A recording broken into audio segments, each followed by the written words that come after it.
अगर महाकुंभ में नहीं हो पा रहे हैं शामिल, तो घर पर कैसे करें शाही स्नान। महाकुंभ एक ऐसा धार्मिक उत्सव है जहां लाखों श्रद्धालु संगम में डुबकी लगाकर पुण्य अर्जित करने की कामना करते हैं। लेकिन क्या आप जानते हैं कि अगर आप महाकुंभ में शामिल नहीं हो पा रहे हैं तो भी आप पुण्य अर्जित कर सकते हैं।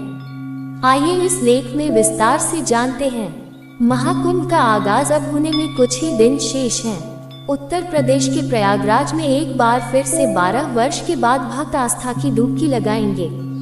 वहीं महाकुंभ का आरंभ 13 जनवरी से होने जा रहा है और अब बड़े बड़े नागा साधु और संत देखने को मिलेंगे। महाकुंभ को लेकर प्रयागराज में तैयारियों जोरों शोरों से है और यहाँ तक कि पुलिस की चौबंद की भारी व्यवस्था हो चुकी है।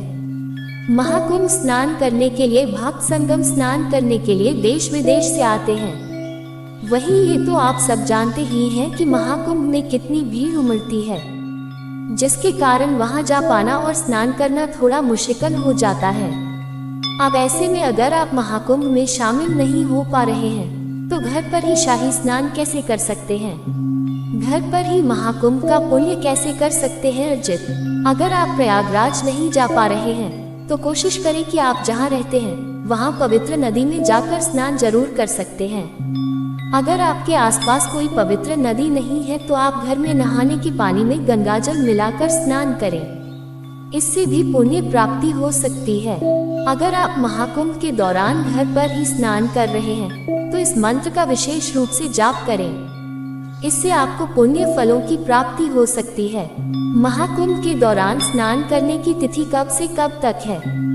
महाकुंभ का आरंभ पौष पूर्णिमा के दिन से आरंभ हो रहा है, इसलिए इस पूर्णिमा स्नान 13 जनवरी 2025 से शुरू होगा और इसका समापन 26 फरवरी को महाशिवरात्रि के दिन होगा।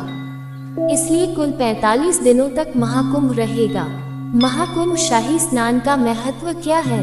कुंभ स्नान एक साधारण स्नान नहीं है, बल्कि एक गहन आध्यात्मिक अनुभव है। ये वह समय होता है जब ब्रह्मांडीय ऊर्जा अपने चरम पर होती है और पवित्र नदियों का जल इस ऊर्जा से ओतप्रोत हो जाता है। इस पवित्र जल में स्नान करने से व्यक्ति न केवल शारीरिक रूप से शुद्ध होता है, बल्कि उसकी आत्मा भी पवित्र होती है। मान्यता है कि कुंभ के दौरान किए गए धार्मिक अनुष्ठानों का फल अत्यंत शुभ होता है। घर पर शाही स्नान करने के नियम क्या हैं? महाकुंभ में सबसे पहले साधु संत स्नान करते हैं, उसके बाद ही आम श्रद्धालु। शास्त्रों के अनुसार कुंभ में स्नान करते समय कम से कम 5 डुबकी लगाना चाहिए। स्नान के समय साबुन, डिटर्जेंट जैसी चीजों का इस्तेमाल नहीं करना चाहिए।